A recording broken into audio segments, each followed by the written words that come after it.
All right, good morning. This is Friday at 10 a.m., so it must be time for the ICT Education Series. The series we try to do every Friday throughout the academic year. We're going to suspend for the summer, but we have two more ahead of us. Today, of course, is the NETLAB user group meeting, where you get to learn all about how that wonderful technology works in your classroom and share the best practices and hear from the experts. Next Friday, we're going to be having the folks from the creative group at Robert Half come in and talk to us about digital media jobs. And we have a lot of people that want digital media jobs, think it's great. And there's certainly some very high paying ones.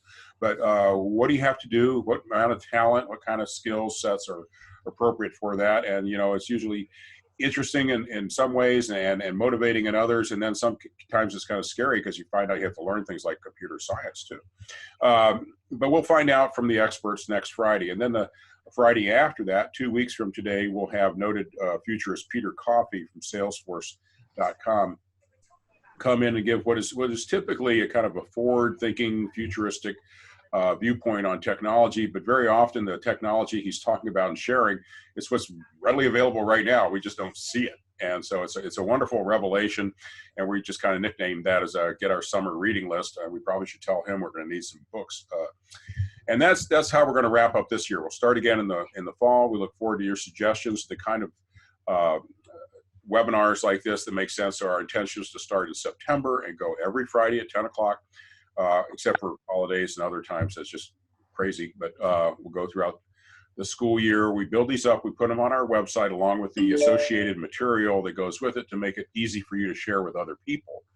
And we also edit them down so we get out all the oohs and ahs and things that don't work, where the slides don't show up and things like that. And that usually helps a lot. So at this point in time, because this is not one where I'm going to be conducting an interview or anything like that, anybody, I'm going to turn controls over to Sean Monson, who's our subject matter expert at large for the ICT sector team, as well as many other titles and things, as well as musician.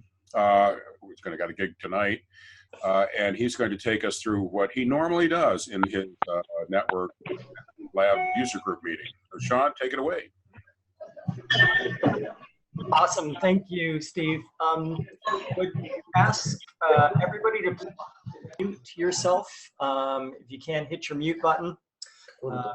It's easy to inadvertently make noise during the presentation, so thanks for doing that. So welcome everybody to our NETLAB user group meeting. As usual, we have a great lineup for you today. We've asked Jason Zeller from NDG to come and talk to us today about what's new. So he's coming in to give us the update on all of the cool new stuff that NDG is coming out with. I've also asked Irvin Lemus and Dave Hovey to come in and talk about some work that they're doing in the Bay Area around our Cyber Patriot competitions and using NETLAB in those competitions. So it's basically an ideal use for NETLAB, and they've kind of cracked the code on how to be able to do that and provide those Cyber Patriot competitions and be able to do that in the NETLAB environment. So anyway, they've come and are going to be sharing that with us. So without further ado, Jason, my friend, go ahead and take it. Okay. Let's see if I can grab the right screen here. Everybody see that appropriately? Yes, we can. Okay. So for those of you that don't know me, my name is Jason Zeller. Was a senior product engineer with NDG. I'm now a part-time contractor, as I'm now a full-time instructor at Fort Hays State University. But I work in congruence with NDG to try to bring up new labs, work on curriculum, and continue the work I've been doing with them for about 7-8 years now. So the main thing that we wanted to cover in here was just some updates and what our plans are in 2019. The main thing is NDG really wants to give a thank you out to all you users. It wouldn't be possible without you guys. So we definitely are looking to help serve you and continue to help serve you, particularly within the Cisco equipment, and continue to use that on NETLAB Plus. We've been updating our Linux courses, and those are available through Cisco Networking Academy. We've been also adding some cloud virtualization and talking about intro to virtualization there. And then we've been working heavily within our cybersecurity lab sets, adding those both to NDG Plus, or NDG Online and NETLAB Plus. And then we've also built some capstone stuff as a pilot, which I'll go into detail too. So in the Linux Unhatched, I think I briefly covered this during the last session, but the main thing that we're doing there is we've updated the Linux Unhatched curriculum. On top of that curriculum, we've updated that to help with the CCNA CyberOps. So if you now take the Linux Unhatched, which is a very short 8-hour course, it will help prep you for the CCNA CyberOps, or at least get you some of the main commands. So it's great for a student or an instructor to go through. That's available through the Cisco Networking Academy, and it's a free course that you can go through there. Other updates that we've done, Linux Essentials, that one has been released and we've mapped to the new certification that's out there. And we also have Linux 1, which will be released here next month. That one will again map to the new security objectives and things that came out from LPI Academy. The main thing that we've been working on here lately, or at least I have been, was the NDG Capture the Flag. So a lot of you guys gave us great feedback at the WSATC Winter Conference that Capture the Flag and working on Capture the Flag scenarios would be great. So I went off and worked a little bit with Urban and got his feedback and his input and worked on some Capture the Flag scenarios. We have 3 of these that are about to be released on the NDG Plus platform, the NetLab side of let's see, it'd be the NetLab Plus VE platform. And those 3 Capture the Flags are based on the lab sets that we offer. So we have a Capture the Flag based on NDG Ethical Hacking, another one on Security Plus, and a 3rd one on NDG Forensics.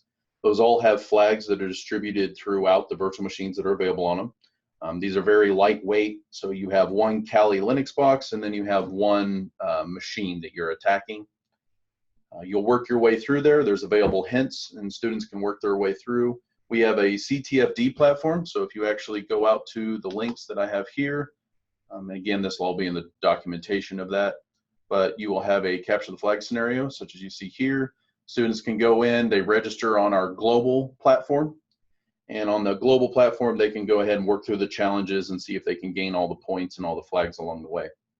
We've also set this up so that if schools and such want to have their own CTFD platform, as opposed to you having to go out and stand up a web server and get everything running, all NetLab Plus customers will get 1 free instance of CTFD. They can run whatever scenario they choose in there, as well as develop their own Capture the Flag events, which we're doing here in the summer conference in Cabrillo, which I'll cover at the very end.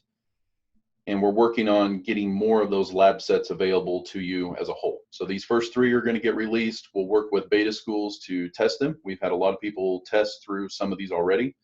And then we also work on a capstone event that's coming up, which is down here.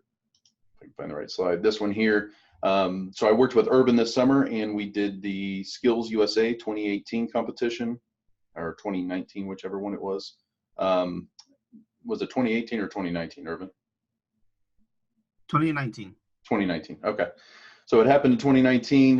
What they did was a combination of all 3 of those events. So we took a bunch of the flags out of each one of these and the concepts that you would have learned in all 3 of these and built that into one giant capstone Capture the Flag. We hope to release that one here before too long. We're doing some tweaks and some things that we learned from that competition. So how the scenario works, what happens is the scenario is installed through your course manager, just as you guys are normally installing courses and stuff through NetLab Plus. The pods will be able to be set up as either individuals or teams. Each scenario has kind of a narrative to kind of help the learner along, so it's more of a fun activity. You're either a part of an anonymous hacking group, or you are a penetration tester for a company. There's a couple different scenarios. As they'll work through, they'll learn things with the tools that they learned in that particular lab set. So for example, if you're working on the ethical hacking Capture the Flag, it is only based on those labs. So if you put a student through those labs, they should have the skills required in order to find the flags available in that Capture the Flag. So they're really more training pods, but they could be held as competition pods if you chose to. On top of those, we also have the CTFD scoring engine that we talked about, which is a pretty common scoring engine in the Capture the Flag realm. NDG, again, will give one of those for you for live, and then we will also potentially host a second one for you for a staging environment. And so if you're really interested in this capture the flag stuff, we do have a conference going on this summer. And that conference this summer is available up in Cabrillo. And that will be through June 10th through the 14th. So if you're interested in that, please contact Richard Grodrick, who's on the call here, or Karen Stanton. Let's get you signed up and get you entered in that workshop. Outside of those, we also have some fresh content that's coming out for NDG itself. So on the NetLab Plus side, we also have vSphere ICM 6.7 that's been released. That one's aimed for the new 2019 objectives. We have lots of labs that go through there, about 22 total labs. And then coming soon, we have the CYSA lab series that's coming out of CASIA. That one will be based on the CompTIA certifications in that particular curriculum. We also have A+ lab series that's getting refreshed for the new certification. Palo Alto is getting upgraded to Firewall 9.0 series. And then the vSphere ONS 6.7 will be released as well. As far as how to stay up to date, if you go out to our blog, .netdevgroup.com, you can kind of see what's coming out and when we release things. You'll also get notices in your email if you're an administrator or the technical contact as well. And if anybody has any questions or anything, please feel free to contact us at our support email address. The one up at the top or the one on the second line would be beneficial as well. Awesome. And if anybody's interested in those workshops that we have this summer, you're more than welcome to put your email address in the chat, and I will be sending out an email after this meeting here today, and you will get some extra information about that. I appreciate it. Thanks, Sean. Sure. Any questions for Jason? Oh, Sean, this is Richard Grody. I don't really have a question, but I just wanted to commend Jason and NDG for all of their efforts. You know, we rely on them so heavily on our Bay Area NetLab, and you know, had our largest semester ever last fall with almost 38,000 hours of lab accrued. But I was going to say on the VMware, there's a couple new courses coming out, short courses. I think NDG is involved in those too, Jason. Besides the introduction to virtualization, there's a couple of other subsequent courses too that should be out sometime this summer, and people might hear about them. I think the VMware Academy folks are coming out to our our summer conferences as well. Yes, they are, and we are working with them on those. I think we were letting them announce them, so that was the only reason I didn't mention them here. But you're spot on. We are going to work with them on those. Hey, Jason, this is Skip Berry from Riverside City College. Hey, how's it going, Skip? Good. How you doing? Good. Question real quick on the updates to the Linux 1 and Linux 2 courses on Yes. NetAcad. Mm-hmm. What's the release date on those? We're actually teaching those in the summer session. And So Linux 1's going to be put out here next month. If I were you for the summer session, I would go ahead and continue with the current one. Just note that the certification itself changes at the end of June is when the last official date to take an exam, if I recall. So that's the reason we're releasing those as quickly as we can. sure. And then Linux 2 is slated for this fall, sometime in August. I'm in the same boat as you as I teach the Linux 1 and Linux 2 course. So. Okay, great. Thanks. Yep. Anybody else have any other questions? Jason, I did want to say, for those of you that aren't aware of the NDG Linux Unhatched offering, I would highly recommend that that you take a look at it for your students. We use it. So the way we teach our Security Plus class, obviously students need to have some familiarity with Linux in that class. And so what we do is before we get into that Linux content, we point our students towards that NDG Linux Unhatched class to give them the basic foundational understanding of how to get around in Linux before we're covering those concepts in the Security Plus class. So if you have a class like that where students need a little bit of understanding, we have a full-blown Linux class at Sierra College, but it's overkill for what they need to get through our program. So for those students that really, want to do a deep dive into Linux, we will point them towards our full-blown computer science Linux class. But for those students that are on our cybersecurity pathway and just need enough of the Linux to get through the Security Plus class, we point them to the NDG's Linux Unhatched. And it's a free resource that they can use to get some hands-on foundational experience using Linux. So I highly recommend that to you guys if you're not aware of it already. Yeah, I'll second that. That's a great way to sprinkle into any class where Linux, just the basics of it, would be great use. An example of this summer is I'll be teaching the Amazon Web Services Foundations course, which is a fairly small course. It wouldn't quite justify a full semester worth. But what's great is I can take the Amazon Web Services, and then I also throw in the Linux Unhatched, and then sprinkle in a little bit of intro to virtualization. And that way they're a little more well-rounded overall. If they choose to specialize in Linux or virtualization on top of that, then they can go off and take the Linux 1, Linux 2 courses, and they can also go off and take the VMware course to specialize more on the server side. So great introduction to those. Yeah, it's a great resource, and it's free. It's hard to beat that price. Yes, it is. All right, any other questions for Jason? Okay, I'm going to turn the time over to Irvin and David. So good morning, everybody. My name is Irvin, and I help run the cybersecurity competitions for the Bay Area. The website I want to draw your attention to is baycyber.net.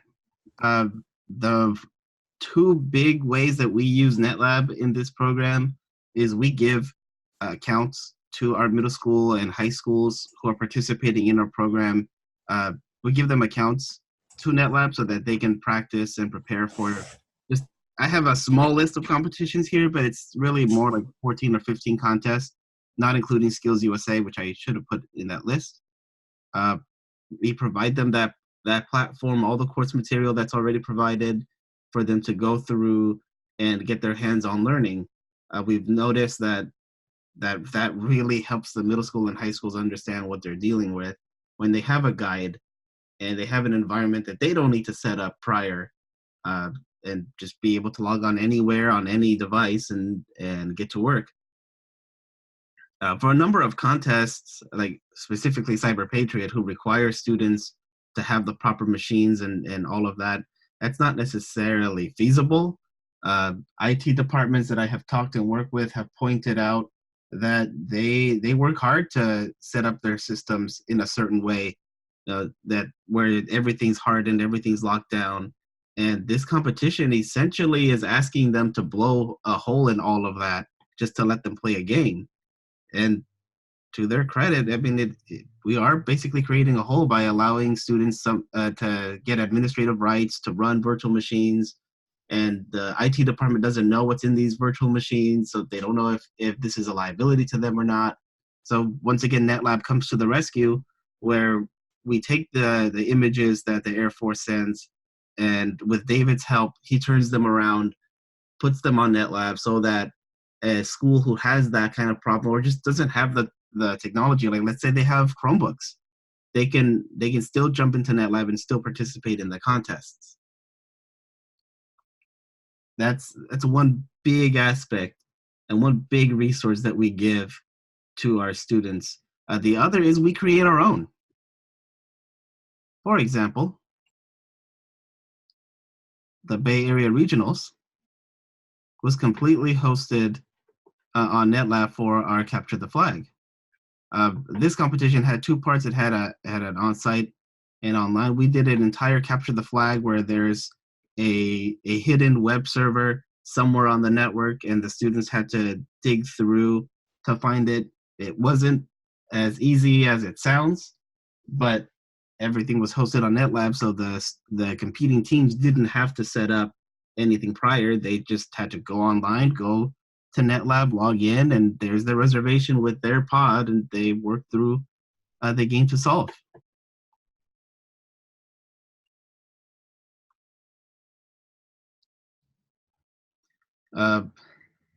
NetLab has been a great resource from the schools who don't have the technology to run their own contests to the ones who've been at it for a while and need some more training. All the resources and labs that are there have been great.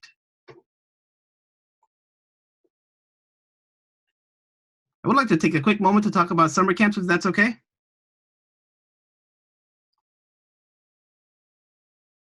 Sean? Sure, you bet. Okay. So a bit of history with it. The last 3 years, we've been using the Air Force Cyber Camp, which only points to Cyber Patriot. Some things that we have found in the time, it's kind of limited in scope. For example, technical scope, we only cover basic systems admin for Windows and Linux. The advanced camp deals with introductory networking. It doesn't really have a place for outreach, especially in the way that we have been doing it here in the Bay Area, where the community colleges are the hosts of these camps. It doesn't really provide a what's next for higher learning and career steps. And our train the trainer sessions, if you've been to them in the last 3 years, it's been really fixing camp content to kind of mold it into what we need for those weeks instead of really training and moving forward. Although we have had significant growth. In 2016, we had 2 camps and 40 students, then grew to 12 camps and 600. Last year was 26 camps at 1,200. This time we have 40 camps and an unknown number of students. We rewrote the camp and aligning with the overall program focus of educating students to the world of IT and cybersecurity to get them a taste of different areas. We want to provide them the resources and tools like NetLab, where they can work from home and use in their everyday lives the knowledge that they're gaining. Obviously, raise enrollment to the program regionally, not just to one competition, but the overall program. Raise the community awareness to the local colleges who are hosting these camps and what they offer to their local community, and of course, prepare students to be workforce ready. So this is what our camp now looks like. In our intro camp, we spend the first day talking about basic cyber hygiene. The second day, we talk a little bit about securing home PCs, and we have them pointed to NDG's Linux Unhatched. That was mentioned before, and we have them spend a good portion of the second day in that course. On the third day, we show them digital forensics, and they get to work with Autopsy. And then we have them go into Intro to Packet Tracer. We also get them to work into Wireshark, and then on that fourth day, we spend the majority of the time letting the college's outreach, college counselors, and others speak about the college, about what's next, be able to give the students okay, you're learning this stuff, what can you do with it? What is the next step, and how does the college that they've been in for 4 days, how does that all work out? On the fifth day, they have a CTF that has over 300 questions covering topics from both introductory and advanced camp and a whole lot more. Our advanced camp dives right into open source intelligence, password cracking, enumeration, and exploitation. They're pretty much hands-on, as you can see. Day 2 will be cryptography, where they're working with Python and doing these different cryptographic functions and being able to do it on their own. We built a connection with Splunk. So on day 3, they're going to do Splunk Fundamentals 1 and see job opportunities by doing Splunk Fundamentals 1 and 2. On day 4, they go to the Juice Shop. And all these things, they're doing from NetLab. We're not having them download anything to their systems. We told the colleges, as long as you have Chrome installed and your computers are connected to the internet, we don't care if it's Chromebooks, MacBooks, Windows desktops, doesn't matter. Everything's going to run from the browser, either on tools that are publicly available or NetLab itself. And then Friday CTF with it's the same as intro camp. So like I said, everything's meant to run from the browser because we don't want to hinder any possible lab or any student from being able to participate and being able to continue working outside of the camp. If you are interested to see the material, it's already on basecyber.net/intro or advanced. Each day I put a little hover box so you see the content. And the way that we're going to use NETLAB for the summer is we're going to do up to 64 teams for intro and up to 64 teams for advanced. David has identified 2 NETLAB instances that we'll use here in the Bay, one for intro and one for advanced, each having all the content and all the labs necessary. So the students, again, they'll jump into NETLAB and go through the camp with us. Any questions? This is Richard Grogan. I don't really have a question, Irvin. I know quite a bit about what's going on in the Bay Area and your summer camps. We were able to support the camp through some strong workforce program money to make the camps free for the students to attend. The colleges, of course, the 20 colleges that are hosting have to provide the facility, and they're happy to do that to get the high school kids onto campus. I did want to mention that DVC has made this a 4-credit program, and it's been quite successful for them. The students get 1.5 units of credit coming to the 1-week boot camps, and they're actually doing 2 intro camps and 1 advanced camp so far this upcoming summer, and their courses are all full already. So it's an option, particularly for colleges that are looking for FTES and enrollments. This is a fun and easy way to get that. There's a little bit of work involved. They do have to register as college students and register on the DVC site for the classes, but it's been a boon for DVC to do that, and we're happy to share those course outlines with schools if they want to do the same. Yeah, so to answer Skip's question, this is built for middle school and high school students. And I do want to give a shout out to the teaching team. It was Andrea Salas from Alhambra High, Miguel Baez from Granada High, Eric Skagerberg from Santa Rosa Junior College, Beverly Brooks from Merritt College. They were the 4 who worked together to put all that curriculum together. And all the virtual machines and all the challenges were all built by my students here at Cabrillo College. They put together the virtual machines, they're putting together, they capture the flags, they're writing up all the questions. They figured out how to put all the CTFs on Google Cloud and do HTTPS and set everything up. That they are doing all that technical work. Yeah, Richard Grogan, one more time, Irvin. I just wanted to reemphasize the engagement by the colleges and the college students too. Certainly, Cabrillo is leading the charge on that area, but we have a number of our trainers coming from other colleges doing the training for the camps, serving as coaches for some of the teams as well, and getting engaged in the development of the activities and learning tremendously in doing so. So we really want to, ultimately, we would like to have those students, middle and high school students, matriculate to our programs at the community colleges at some point. And this is a great opportunity to give them a first look. Some of them have never been on a college campus before when they come on.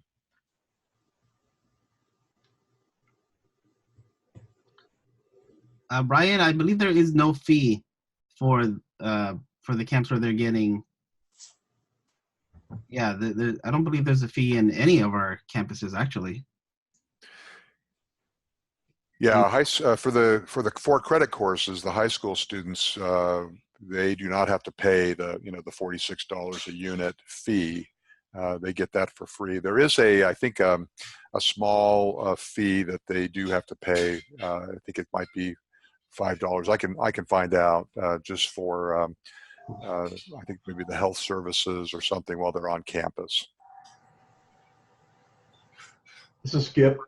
Has anybody thought about doing this for existing college students as well. We get a lot of students that come in that never got exposed in high school, and although they're learning stuff in class, I get a lot of requests from college students saying, why don't you do a camp for us as well?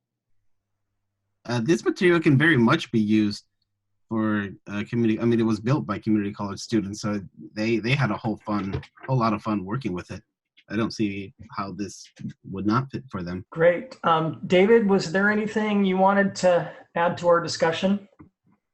I didn't have a presentation or anything, but I kind of wanted to open up my end more to a Q&A for anyone who's curious on the technical aspects of how to set something like this up in NETLAB. There are a couple of notes for any admins out there who wanted to start pursuing this. First off, being as much as you're going to get gripe for it, don't cave to giving internet easily. There's a lot of things that people think they need internet for that you don't really need to give them internet access for. Things like Cyber Patriot, you are going to have to concede a little bit there because they will actually need to get out to talk to a scoring engine which will be hosted off-site. But if you can, try to come up with some type of internal solution so you can protect yourself and your colleges as much as you can. But there's not always a solution that will work perfectly without giving internet access. And when that does happen, just make sure that you cross all your T's and dot your I's appropriately. The other aspect, if you are looking at doing something like this, is get familiar with automation. You may not know a particular language already, or if you do know one, try to find out what the VMware APIs are for it. If you're not familiar with one, I'd recommend PowerCLI. It's probably the most complete API implementation right now. And with the open sourcing of PowerShell, it's available on all systems, so Windows, Linux, Mac OS. And it's fairly easy to automate some of the more arduous setting up steps, like networking and snapshot creations and stuff like that. But outside of those notes, I really was kind of hoping to open this up as more of a Q&A for anyone who had technical questions on this. Well, actually, so you kind of touched on the main question that I had, Dave, and that is, I know that historically NDG has discouraged trying to give internet access from the NETLAB environment, right? And I know that it's traditionally been a little challenging to try and do that. When you couple that with the security related concerns that a lot of schools have, how were you able to kind of crack that nut? That kind of combination of, you know, the NETLAB environment not necessarily being it being challenging to try and get internet access in the NETLAB environment and dealing with the security issues at school. The biggest part is dealing with the security issues. Getting internet into NETLAB is, for anyone familiar with VMware, it's not too difficult to just bring a line in. The more challenging aspect is to make sure that these students with access to fairly possibly dangerous tools are limited in aspect as to what they can do. Most of the time, written documentation is a good step to have, simply so that way if something does happen, you have some type of paperwork backing you up. Also, you really do want to monitor everything going in and out of the network, especially if it's coming out of one of the pods. If you've got traffic coming out of the pods, you want to be able to lock it down to which pod it came out of and what time. That way you can track it down to a single user. I did see Greg Porter here mentioned multi-home pfSense firewall, which I have done in the past. It's a very good solution, but with the addition of having the Palo Alto firewall available to us, I've been using that far more frequently with some layer 7 filtering on top of it. But if you do not have access to a Palo Alto firewall, pfSense is a fairly decent product, and there are systems out there that allow you to do some layer 7, quasi layer 7 inspection. It's more of a HTML proxy, but it works comparably. Okay. And are you using the virtualized Palo Alto Networks environment? Say that again? Or I know we've got Palo Alto Networks in virtualized in a NetLab context. Were you able to get like a full product through your school, or are you using it in the virtualized environment? I am using a virtualized firewall. The physical I do actually, I guess technically have 2 firewalls set up, because there is one physical firewall, which is an ASA. Actually, Skip Berry's is very similar in spec as to what I have. The ASA 5525 is there. So I have an ASA that sits in front, and then that passes it off over to a Palo Alto firewall. So I'm actually filtering, I guess, kind of twice, but I'm doing most of the heavy lifting actually at the Palo Alto side for my implementation. I believe, don't know 100%, but I believe if you are a Palo Alto Academy, they will give you one to use as long as you're using it in a lab. But I don't quite recall that, if that's still something they're doing. Interesting. Thanks for sharing that insight with us. I'm assuming that if other colleges that are hosting NetLab sites wanted to, you'd be willing to talk with them about the specifics of how you implemented that aspect. Yeah, I'm a very open source kind of person, so I'm a share and share alike. I'm willing to talk about pretty much anything I have done, and I'm willing to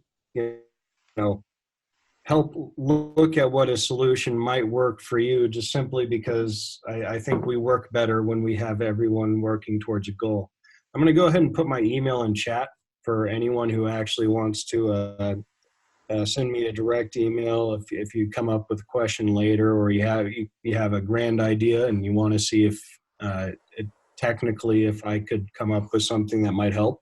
So yeah, I'm always willing to talk to people about any wild ideas they may have.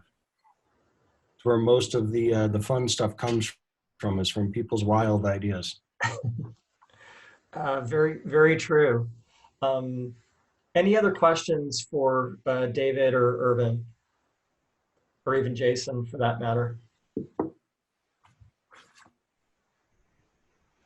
So if you are thinking about implementing cyber camps, I would highly recommend that that you virtualize the competition environment. I've been involved in a number of these camps, and one of the biggest headaches with setting up these cyber camps is installing the competition images in the environment that you're trying to do the camps in. Takes a long time to get those images installed.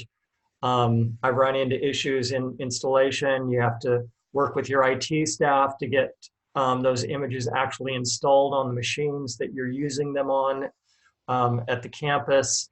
So if you can virtualize that and make it happen in NetLab, you're going to save yourself a lot of headache in terms of having to actually install those competition images for your cyber camps. So anyway, just a shout out to Irvin and David for figuring out how to do that.